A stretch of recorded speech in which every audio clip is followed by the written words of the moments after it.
사회생활 하시다가 비용 절감이나 그런 예산 관리 같은 걸 해보신 경험이 있으신지. 아버지의 가르침으로 어린 시절부터 돈 같은 경우는 철저합니다. 거짓이 요만큼도 없죠. 그런 마음가짐이 있어야지 회사에서 횡령이나 배임이 없는 거겠죠. 근데 저 같은 사람은 쫄보라서 15억, 20억 이런 거는 횡령도 못합니다.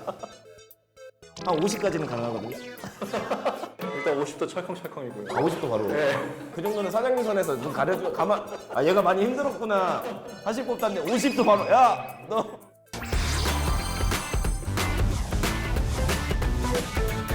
오늘의 면접.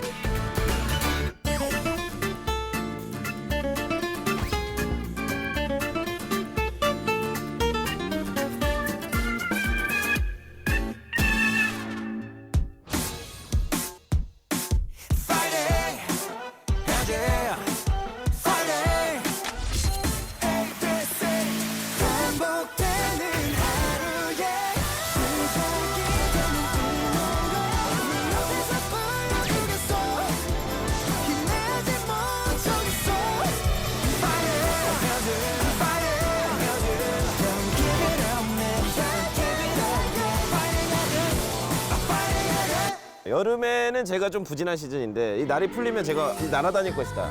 오늘 그거를 보실 수 있을 거예요. 아무 기업이나 다 데려오세요. 오늘 멋진 활약 보여드리겠습니다.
지금 이 순간조차도 우리나라의 동해, 서해, 남해 많은 부두들이 개발 건설이 되고 있는데 이 선박과 부두가 사고가 난다면 헤아릴 수 없는 그런 천문학적인 인명피해, 금전적인 피해가 발생을 합니다. 그래서 그런 피해를 방지하기 위해서 하는 것이 세상교통안전진단이라는 업무이기 때문에 제가 하는 일을 통해서 그 부두가 앞으로 사고가 정말 발생하지 않고 그런 안전한 부두가 된다면 정말 그런 일만큼 보람된 일은 없다고 생각합니다.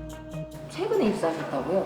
네, 이제 입사한 지 막 2달 정도 됐습니다. 선박이라는 게 조금 낯설고 생소하지만 좀 그런 것과 관련된 일을 하는 게 저가 느끼기에는 좀 멋있다고 느껴져가지고 좀 지원을 결심하게 되었습니다. 인도네시아, 투르크메니스탄, 필리핀 등 해외에 지금 여러 군데 납품을 하고 있습니다. 다양한 선박들과 국내외 항만들이 구현되어 있어서 다른 사람들의 해상 교통을 책임지는 선박운항 시뮬레이터를 개발한다는 점이 개발자로서 뭔가 책임감을 느끼고 좀 더 자부심을 가지고 일할 수 있다는 것에 매력을 느꼈고요. 추천을 해서 1년 이상 그 추천받은 직원이 근무를 하게 되면은 이제 추천한 직원에게 소정의 보너스를 주는 제도가 있는데요. 이제 제가 소개를 해서 인재를 추천을 해가지고 처음 받는 케이스가 될 걸로 좀 생각을 하고 있습니다. 곧 주신다고 합니다. 축하드립니다. 네, 고맙습니다. 일에 애정이 있어야 그 열정이 유지가 되더라고요. 학점이라든지 토익이라든지 이런 외적인 조건보다도 그런 관심을 가진 분이 좀 오셨으면 하는 바람이 있습니다. 선박운항 시뮬레이터 시스템이라든지 저희 회사에 수행하고 있는 업무에 대해 어느 정도 지식이 있으면은 플러스가 될 것 같습니다. 지식이 조금 관련 지식이 부족하면 들어와서 배우면 되죠. 저희 팀에서 충분히 알려줄 수 있기 때문에 그 부분은 걱정하지 않으셔도 됩니다. 예쁘게 봐주세요.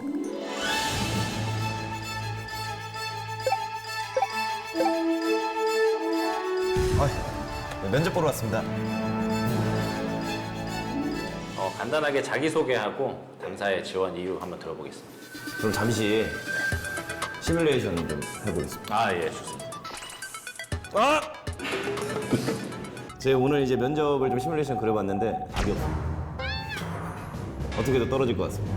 그냥 막 들이대겠습니다. 바다의 세찬 파도와 풍파가 밀려와도 흔들리지 않는 배 모습을 보여드리겠습니다. 이영중이라고 합니다. 반갑습니다. 오늘 저희 면접 보러 오시면서 네. 이것저것 좀 공부를 하셨을 텐데 당사에 대해서 한번 설명해 줄 수 있을까요? 선박 운항 시뮬레이션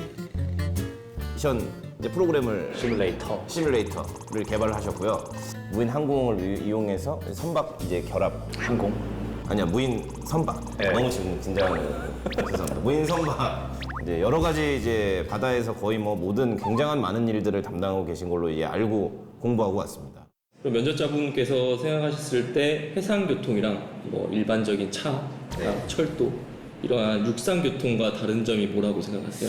요즘에는 이제 CCTV도 많고 사실 이제 경찰분들도 많이 계셔서 사실 요즘에는 이제 거의 뭐 빈틈이 없지 않습니까? 사각지대가 거의 없다시피 한데 바다 같은 경우는 사실은 이제 1년에 어선 포함해서 2,000척 정도의 이제 배가 만들어진다고 하던데 이게 사실 이제 기존의 배랑 합쳐지면 이게 뭐 불가능한 거 아니겠습니까? 교통 정리 자체가. 그러니까는 뭐 관리하는 그런 측면에서 대답을 해주신 거네요. 네네네네. 해상교통이랑 육상교통이랑 네. 운송적인 특성이라든지 아. 운송 용량이라든지에 대한 차이점이 가장 극명하게 많이 드러납니다. 뭐 이를테면 선박 같은 경우에는 관성이 존재하기 때문에 도로교통보다 반응이 상당히 느린 점이 있어요. 또 한 가지라는 이제 용량이 도로교통과는 좀 다릅니다. 제한적이죠. 무제 아닙니다. 그러니까 제가 좀 극단적으로 말씀을 드려서 그런데 저희가 도로를 다닐 때 보시는 그런 컨테이너 박스 같은 거 있잖아요. 그런 것들을 최근에는 2만 개 이상 실을 수 있는 선박까지도 나왔습니다. 이제 그런 것들이 이제 도로교통과 가장 크게 구분되는 특성이라고 볼 수가 있고요.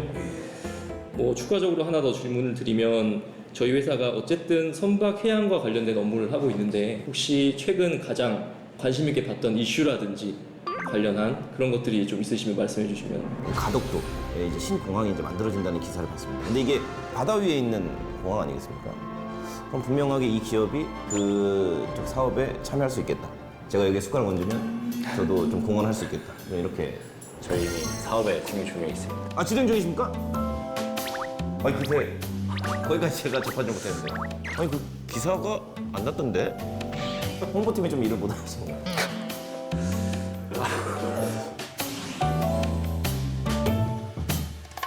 그 시뮬레이터를 도입할 수 있는 기관이나 이런 곳이 극적으로 조금 적거든요. 약간 바늘구멍 찾듯이 이런 홍보를 할 수 있는 곳을 찾아야 되는데 이런 대응 방안에 대해서는 어떻게? 근데 사실 안 필요한데도 갖다 팔면은 더 좋은 거 아니겠습니까? 전혀 저희 기술이 필요 없는 데다가도 팔 수가 있는 거죠. 이게 안 필요한 데에서 살 만큼 뭐 편의점에서 껌 사는 것처럼 쉽게 살 수 있는 장비가 혹시 아니거든요. 시가가 어느 정도? 한 15억에서 20억 정도 하고요. 선박 운항 시뮬레이터 개발이라든지 납품 외에도 해상교통 안전진단 기술도 보유하고 있는데요. 안전진단 제도가 왜 필요한지에 대해서 설명을 해주실 수 있나요? 이 바다는 너무나 넓고 이거 뭐 사람이 직접 나가서 가운데 서갖고 막 후루라기 들면서 막 일로 가서 절로 가서 할 수 없는 노릇이고 너무 물리고 어렵지 않습니까? 이 진단 시스템이 없으면 그냥 진짜 맨몸으로 나가는 거죠 사실상. 이거 없으면 너무 위험하다고 생각합니다. 네, 뭐 틀린 대답은 아니라고 말씀드릴게요. 세계 물동량이 점점 증가하고 있고요. 그러한 세계 물동량을 운송하는 수단은 주로 이제 선박이 되겠죠.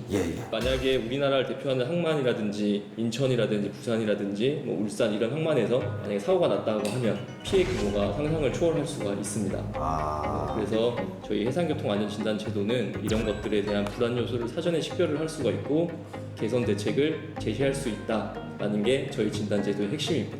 방금 말씀하신 것도 전혀 틀린 말은 아닙니다. 한 17% 정도 받았다고. 아니 근데 면접관 선생님께 이제 사실 면접 때 죄송하지만 그 면접관 선생님은 사실 제가 사석에서 술은 같이 먹고 싶지 않은 형인 것 같습니다. 이쪽이 그렇죠. 덥네. 더워. 우리 시뮬레이터가 따로 이름을 모델은 물론 가지고 있는데 그 전체적인 이제 브랜드 네임은 없거든요 아직. 혹시 이제 뭐 홍보의 일환으로 그런 브랜드 네이밍을 하나. 시뮬레이션 이거 뭔가 보는 거 아니겠습니까? 바다를 씨봐. 저희가 근데 어떻게 발표 가서 시과 할 수 없지 않습니까? 저희의 시스템을 소개합니다. 저희 회사에 혹시 궁금하신 사항이 있으신지? 개인적으로 제가 그 항해사 분들도 많이 네, 있습니다. 이직을 하셨다고 여기 항해사. 들었는데 사실 항해사 같은 경우는 굉장히 높은 연봉에 이제 굉장히 들어가기 힘들고 약간 이런 걸로 알려져 있는데 혹시 이직을 하셔서 혹시 제가 봤을 때는 중간중간에 실망하셨을 순간이 무조건 있을 것 같은데 실망하셨던 순간 탑3만 생각하시는 것처럼 항해사가 굉장히 연봉도 세고요. 근데 그만큼 고위험 군인입니다. 예, 아무래도 이제 이런 큰 대양이라든지 이런 데를 항해하다 보면 위험한 상황도 많이 만나게 되고 예를 들면 어떤 해적을 만날 수도 있죠. 해적이요? 네, 요즘에는 해적이 존재합니다. 실제로 만나본 적도 있고요. 소말리아나 중동 쪽에 가면 해적이 존재합니다. 너무 무서워. 그렇고 워낙에 이제 배 위에서만 생활하는 것 자체가 결코 쉽지만은 않거든요. 전 사실 뭐 좀 만족을 많이 한 편이고 그 중에서 하나 꼽자면 아무래도 돈이겠죠. 돈이 이제 월급이 아무래도 좀 적다라는 육상에 비해서 뭐 하지만 그에 반해서 이제 나름 가정에도 충실할 수 있고 개인 취미 생활도 가질 수 있고 뭐 이런 점이 나머지를 다 커버하는 것 같습니다. 지금까지 계속했다면? 지금까지 계속했다면은 최소 3배 이상은 자신하지 않을까. 사모님께서는 별로 싫어하시겠는데요? 3배면 아니 3배면 이거는 비밀로 하는 거죠. 저희 회사에 혹시 하고 싶은 말이 있으시면 자유롭게 해주실 수 있을까요? 해상왕 장보고 님이 이런 얘기를 하셨습니다. 인생은 바다와 같다. 이 풍파와 같이 흐르고 일렁이며 희망과 사랑을 가졌다만 그리로 당하는 것이다. 이런 얘기를 하셨습니다. 저도 이제 이 31년의 방황 끝내고 싶고 이 풍파 끝내고 싶습니다. 이제 이 기업의 이 바다의 품으로 제가 풍덩 빠져들어서 같이 순항하고 싶습니다. 감사합니다. 잘 들었습니다. 역시 그린라이트.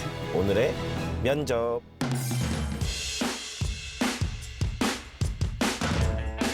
배에 올라가면 선장과 항해사들은 여기서 전체적인 어떤 상황을 파악을 하고요. 실제로 이제 차에서 운전할 수 있는 공간은 여기입니다. 여기가 이제 선장. 그래서 이 핸들을 조정을 직접 하시면 저거 되겠습니까? 네, 되겠습니다. 오, 너무 좋아. 큰일 났다. 너무 무서워. 멀긴 하네.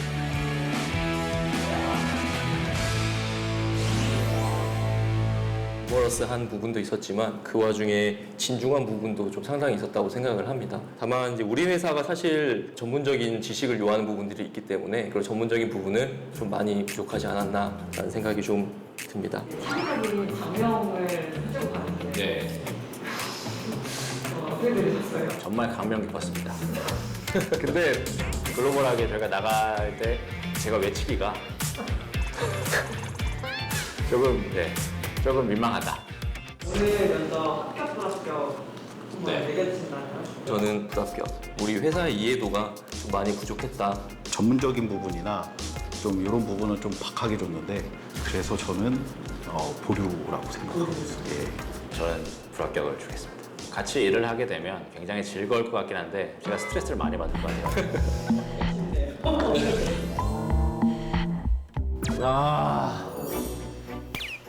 그 이름 때문인가요? 제가 그 이름 줬던 거? 그 정도도 못 받아들이시는 아저씨들인가요? 뭐 아무쪼록 이렇게 귀한 시간 내주셔서 감사드리고요. 이렇게 뭐 탈락을 주셨지만 이 풍파 또한 저는 또한 이겨낼 것입니다. 평생 바다에만 사십시오. 육지는 제가 맡을 테니 저희가 가진 어떤 기술이라든지 장비라든지 이런 것들을 충분히 파악을 하고 제3자가 어떤 부분을 원하는지 정확하게 캐치를 할 수 있는 그런 포인트를 찝을 수 있는 능력을 가지고 있다면 가장 좋은 인재가 되지 않을까 생각을 하고 있습니다. 다른 팀원들을 통해서 같이 협업이 이루어지면서 그 공동적인 목표에 어느 정도 기여할 수 있는 분이면 될 것 같다라고 생각을 하고 있고요. 기존 제품에 대해서 이해를 하고 그리고 그것에 대해서 조금 더 새로운 기능을 추가해서 활용할 수 있는 분야를 넓힐 수 있는 그런 기획력을 가진 친구랑 같이 일을 하고 싶습니다. 다음 주엔 어디?